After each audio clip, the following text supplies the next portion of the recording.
بسم الله الرحمن الرحيم. اهلا بيكم في قناتكم قناه حشاد الكترونيك. البورد دي جايه من عند اخ فني زميل لينا. دول كانوا في سامسونج صيني. المشكله اللي فيها زي ما هنشوف كده، هنوصل كهرباء، هي فاصله باور المفروض. فطبعا شغلنا هيبقى على السيريا كده. انا مقوم، مفيش اي لمبه ولا اي حاجه خالص. زي ما احنا كده هنتوجه للافو على جهد دي سي عالي، وهنخش على المكثف الكبير مباشرة. هنقيس هنا، المفروض ان انا الاقي 300 فولت، عندنا 316، يبقى كده ما قبل المكثف كله سليم. طب الخارج بتاعنا، المفروض ان هنا دايودات الخارج، وادي المكثفات بتاعتنا. هنيجي نقيس كده على المكثفات دي، مفيش اي خارج. يبقى عندنا مشكلة هنا في دايرة الستاند باي. ليه بقى في دايرة الستاند باي؟ لأن أنا عندي دايرة رفع جهد أهي. في حالة إن أنا بلاقي 300 فولت على المكثف الكبير، يبقى دايرة الستاند باي اللي بتتكون من الموسفيت، دايرة التقطيع بتاعته والشوبر ده، يخرج معايا على الدايودات دي والمكثفات دي لما أحط الفيشة. مفيش خارج لمبة حمراء هنا، يبقى إذا المشكلة عندي في دايرة الستاند باي. لو عندي لمبة حمراء والدايرة سليمة زي الفل، فلما ادوس اون هيبقى فيه على احد الفوتوكابلرات ديت اشارة الراجع بتاعة الاون، فهتفتح دايرة التقطيع اللي على الاتنين مصفت دول، وعلى الواحد مصفت ده اللي هم خاصين. الواحد مصفت خاص بدايرة رفع الجهد عشان يوصل معايا الجهد هنا على 400 فولت على المكثف الكبير، والاتنين مصفت دول عشان يقطعوا معايا للشوبر ده بتاع ال 12 والخارج بقيه الجهود، والشوبر الصغير بتاع جهد الباك لايت. يبقى احنا مشكلتنا هنا محصوره في منطقه الستاند باي.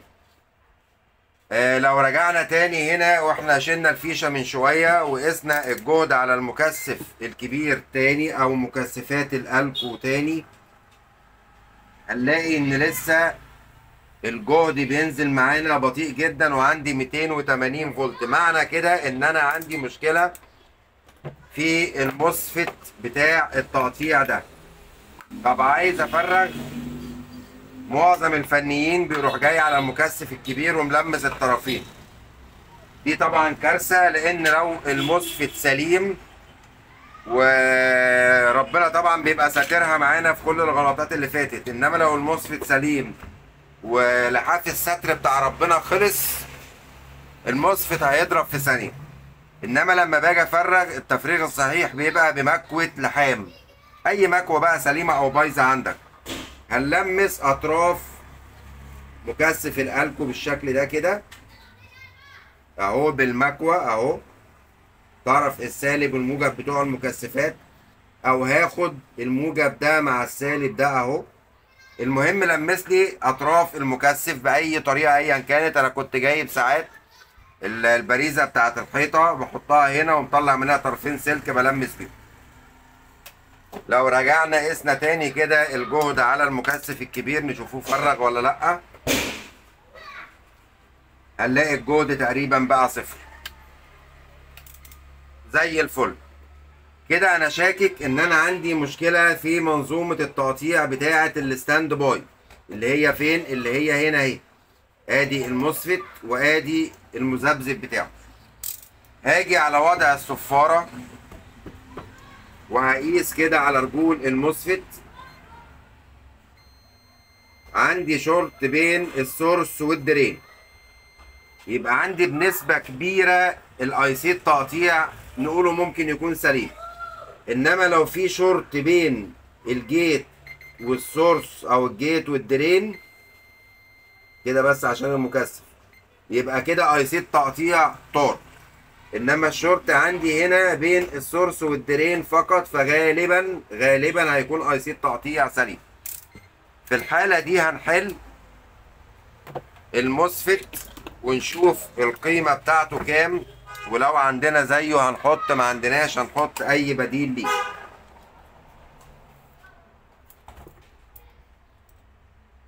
هنحل كده الرجول بتاعته.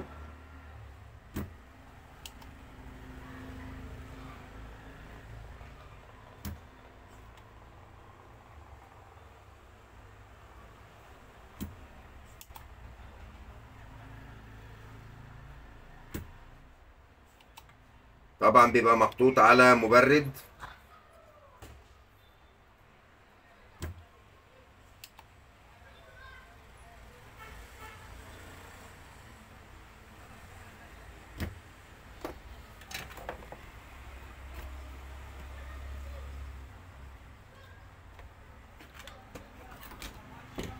هنرفع كده المبرد ده بالراحة بالشكل ده كده. هنرجع نقيس تاني الموسفيت على وضع الصفارة او على وضع قياس الدايود، مش فارقة. هنلاقي بين السورس والدرين في شورت. الجيت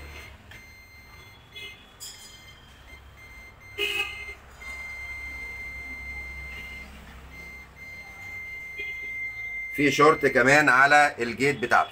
ربنا يستر على المذبذب ما يكونش طار. ما علينا. هنا الموسفيت دوت رقمه 8N50، يعني يتحمل 8 امبير و500 فولت.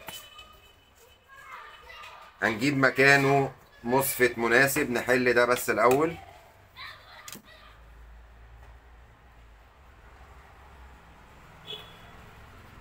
لقيت عندي اهوت 7N65، يعني يتحمل 7 امبير و650 فولت.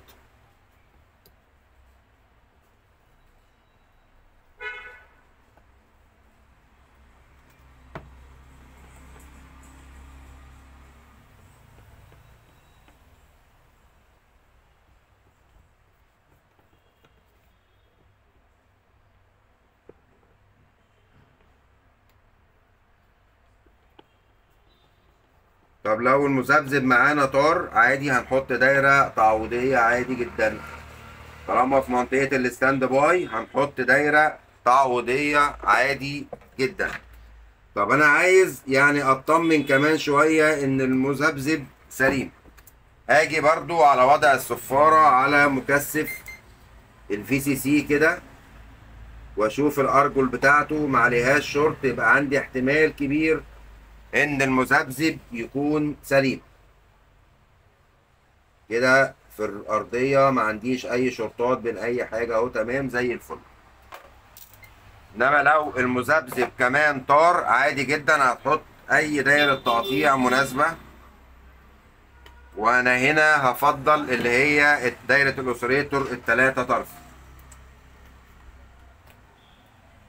هنركب كده الموسفيت بتاعنا.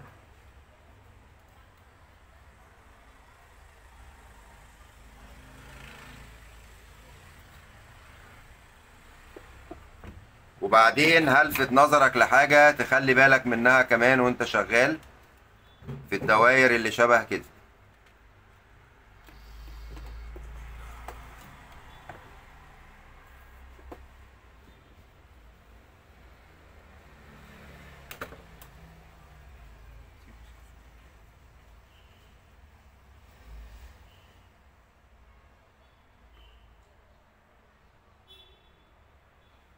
تمام. وادي المبرد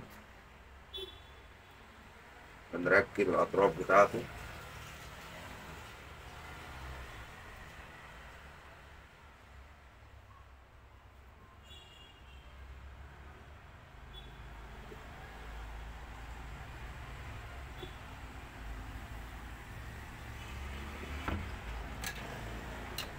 واحنا شغالين برضو ندي نظرة كده، احتمال يكون عندنا دراي ولا حاجة. لو عندنا دراي عشان ما نلفش حوالين نفسنا هنعيد تلحيمه تاني. دراي عشان الاخوة المبتدئين يبقوا فاهمين، يعني الحام جاف ومشقق.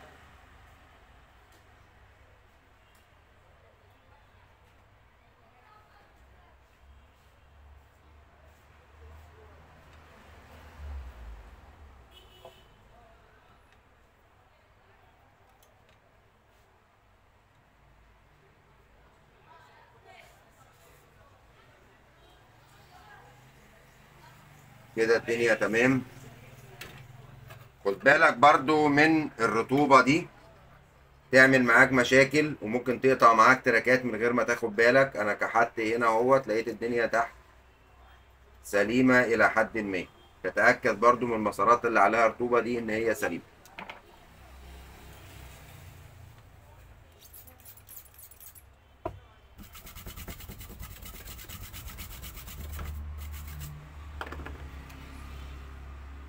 كده احنا تمام. هيتبقى لينا بس حاجة مهمة جدا،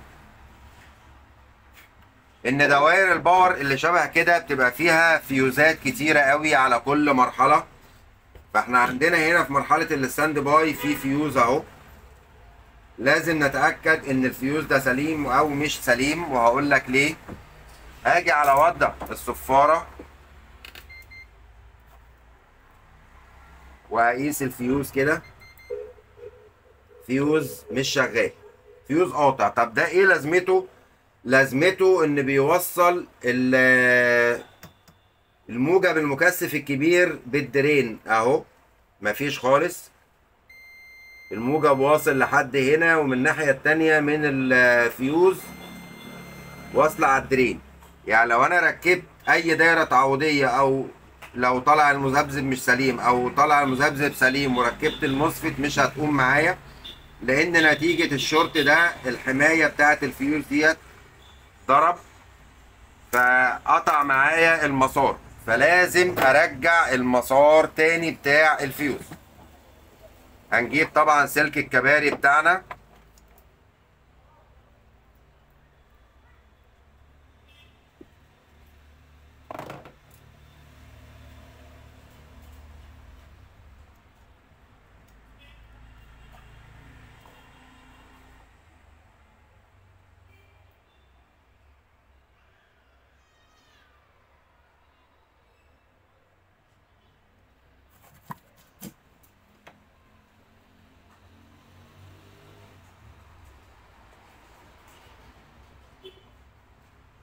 لو نعرف نقصدر الحتة اللي هنشتغل بيها كلها ماشي، مش مشكلة. لو ما عرفناش يبقى الأطراف وبس.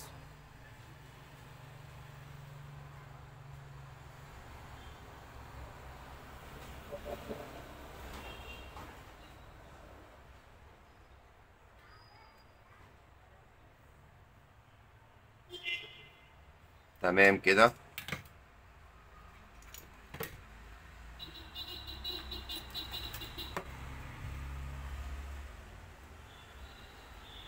هنتأكد إن الفيوز وصل.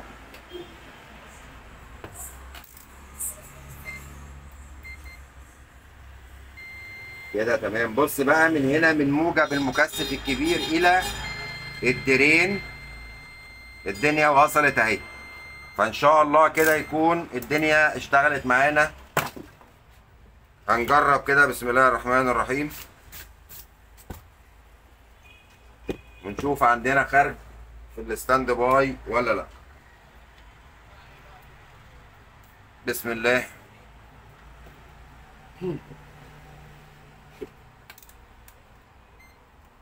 طبعا شغلنا على السيريا، على المكثفات ديت اللي هي اللي خارجه. لقيت ال6 فولت بتاعتي اهي، طبعا طالعه بالسالب عشان انا قالب اطراف الافو اهي. 6 فولت طالعه معايا على الديودات دي. اتمنى تكون المعلومه وصلت، وما تنسوناش من دعوه بظهر الغيب. شرفتوني.